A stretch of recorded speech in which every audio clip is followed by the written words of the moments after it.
especially for myself, that less is more. 100% agree. Less is more. 100% agree. But here's the thing I almost forgot to mention, guys. I think this is going to be another thing that you should know. It's not just wheels, carbon fiber, and cars and everything else. He can do freaking helmets. You sent me a lid too. Also, let me just pull this up real quick. I have to show this. Take a look, guys. So I'm assuming you took that completely apart, right, to do the work on there? Yes, that helmet was completely disassembled, and I did that. And then it was disassembled by Aeriel, and then I received the helmet, I painted it, and it went back to Aeriel, and they couldn't actually reassemble that helmet, and I figured out how to put the helmet back together just like it was from the factory, as if it wasn't taken apart.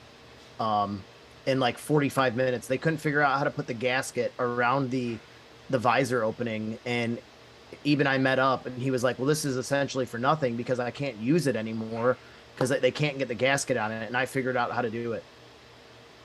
How wild is that? And that was going to be the question I was going to ask also. Painting helmets are a little bit tricky only because you have to remove the guts out. You have to take everything out. You can't just cover around it and then paint it because and at that point, if you have somebody that doesn't know how to do it, it's a safety concern, because what's going to save your life in the event of an accident? A helmet. So that's why that helmet went back to Aeriel to be reassembled correctly. But once I did that, I was like, they're actually so simple that you can reassemble them as long as you're a competent individual and you take your time and pay attention to what you're doing. You can do it, and there's no adverse effects. So that's a fiberglass shell, right?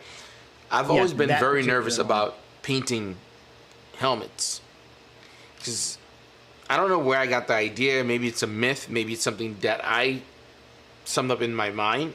I felt like maybe certain chemicals in some paint would compromise the shell. I don't know where I got it from. It could have been something I either heard from someone else. Is that true, actually? This is a very good thing to ask. No. Structurally, a painted helmet is going to be no different than one that isn't painted. The only thing that really, compromises the structure of a helmet is a crash. Regarding that, but I really wanted to bring up that helmet because I think those are a very interesting project, and I think those are potential for people to do work. Would someone take that apart themselves before they send it to you, or they send you the lid themselves, and then you do all the taking apart, and then you paint it and then put it back together? I mean, I could do it either way. I would prefer to take it apart myself, or have them, I just want to make sure if somebody does want to do a helmet that it's disassembled correctly, because it's a safety concern. Reassembling it is pretty simple. Like I said, as long as you're competent and you pay attention to what you're doing, you can reassemble them. It's not that hard. I'm fine doing it either way, just as long as I know that at the end of the day, when the helmet goes back on somebody's head, it's done right and they're safe.